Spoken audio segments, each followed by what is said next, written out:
¿Qué tal, amigos de Agroinforme? Qué placer reencontrarnos en esta mañana de miércoles 27 de abril. Hoy vamos a abordar en Agroinforme varios temas. Uno tiene que ver con el tema de la siembra de pasturas. Vamos a hablar de mejora genética a través de la palabra de un técnico francés que participó recientemente en la jornada en Iña, Tacuarembó. Y con Ignacio de Barbieri también vamos a hablar en búsqueda de la oveja del futuro. ¿Cuál es la oveja del futuro?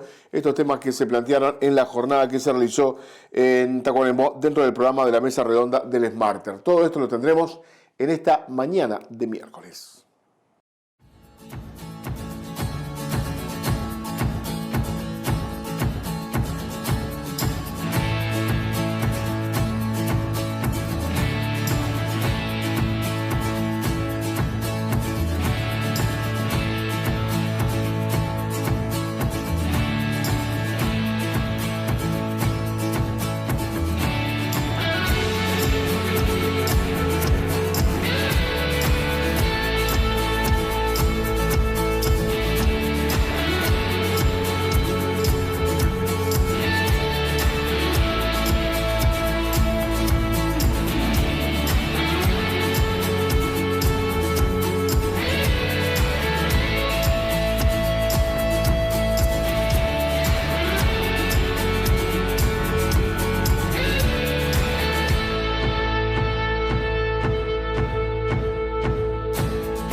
Igor Tractors, servicio ágil, flexible y personalizado, presenta el siguiente espacio. Vamos a comenzar con el desarrollo de la información agropecuaria en este trabajo que presenta el Instituto Plan Agropecuario y que tiene que ver justamente con la siembra de pasturas. En esta oportunidad, quien va a hablar justamente en este informe es el ingeniero Julio Perrachón. Para recordarle a la audiencia, para sembrar cualquier tipo de pradera de larga y corta duración, alfalfa, festuca, dactilis o sus mezclas, la fecha ideal está desde fin de marzo, abril y mayo, por lo tanto estamos en época. Por supuesto, hacer una buena preparación de siembra, las leguminosas inocularlas, hacer en tiempo y forma ese proceso es clave. Una leguminosa no inoculada después no tiene solución y solo es gastar dinero para sustituir ese inoculante. Después, por supuesto, comprar todos los insumos necesarios y tener la sembradora, si es propia, bien regulada, o si es contratada, tener avisado con tiempo el contratista para hacerlo en fecha y forma, y todavía son las condiciones ideales hasta fin de mayo. Junio, julio, por condiciones climáticas, frío, humedad, muchos días nublados, no son las fechas ideales para sembrar pradera. Y septiembre puede ser una época interesante y posible, con ciertos cuidados. Luego de octubre, las condiciones son muy malas, fundamentalmente por el poco crecimiento de raíz que tienen. En general en las primaveras la pastura decide producir más hojas que raíces y eso lo que llega esas plantas en verano a tener poco crecimiento radicular. Si viene un verano complicado, terminan muriéndose porque las plantas no han desarrollado el crecimiento radicular. Por eso no es recomendable a partir de octubre siembras de pradera. Y bueno, recordar que muchas de las especies que estamos sembrando no tienen capacidad de resembrarse, por lo tanto tener buen número de plantas a los 45 días es clave.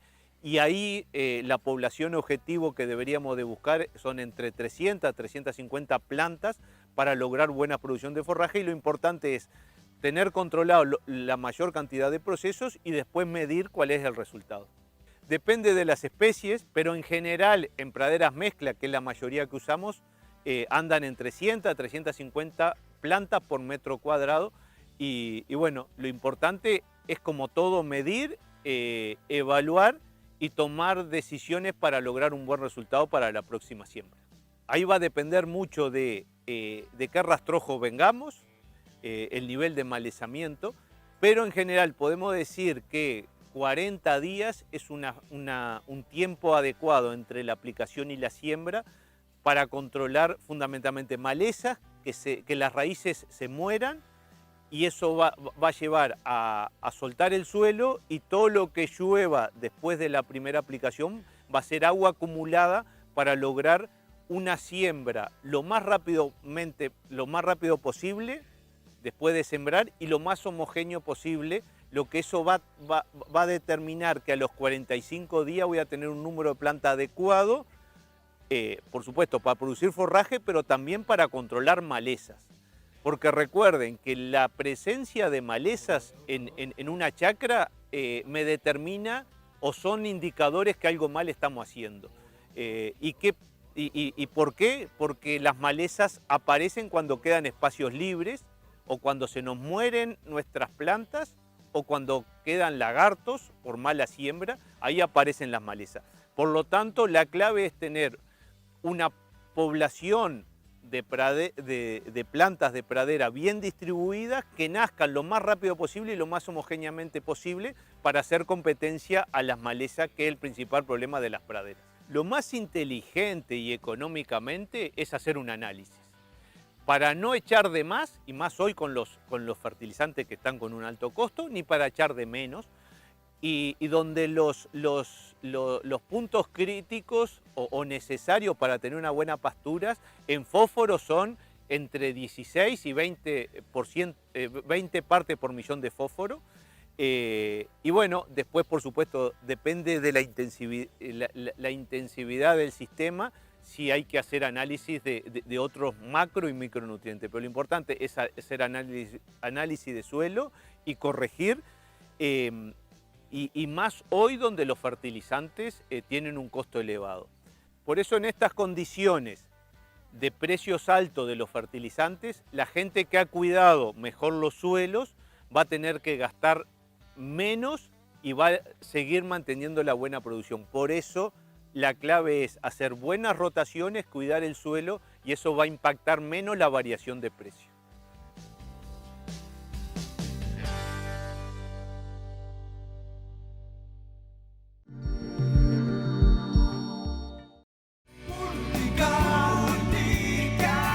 Una manera distinta de vivir la vida.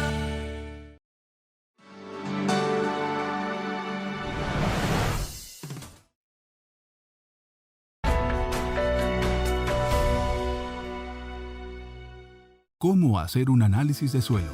Saber cómo hacer un análisis de suelo es fundamental, debido a que este es el recurso más importante en los sistemas de producción agropecuarios. El suelo es la base donde conviven e interactúan de forma dinámica factores bióticos y abióticos. Es por ello que requiere un uso responsable y racional. El análisis de suelo revela las condiciones de una zona determinada. Su objetivo es gestionar las labores necesarias para que genere alta productividad, sin descuidar su conservación en el tiempo. Un análisis de suelo debe cumplir con dos funciones: indicar los niveles nutricionales en el suelo para desarrollar un programa de fertilización y monitorear regularmente los cambios en la fertilidad del suelo que ocurren como resultado de su explotación. Entre los principales parámetros que se deben considerar en el estudio de fertilidad de suelos, podemos mencionar pH, conductividad eléctrica, porcentaje de saturación de bases, porcentaje de materia orgánica, capacidad de intercambio catiónico, textura, relación carbono-nitrógeno, cantidad de macro y micronutrientes, entre otros. Actualmente, los drones son usados para teledetección y delimitación de zonas de estudios. Las imágenes que se obtienen muestran los índices de vegetación o el estado sanitario del cultivo, así como la capacidad de retención de humedad del suelo. En el mercado existe una gran gama de equipos para medir en campo el pH, la conductividad eléctrica y algunos parámetros de contenido nutricional. Todas estas mediciones son muy importantes, ya que proporcionan información básica clave para la toma de decisiones que permitan mejorar el rendimiento del cultivo. Hacemos una breve pausa, vamos a hablar de la actividad que se realizó en Iña Tacuarembó días atrás dentro del programa del Smarter que presentó valorización de la producción ovina genética más ambiente. Vamos a hablar con un técnico francés en esta jornada internacional. Ya volvemos.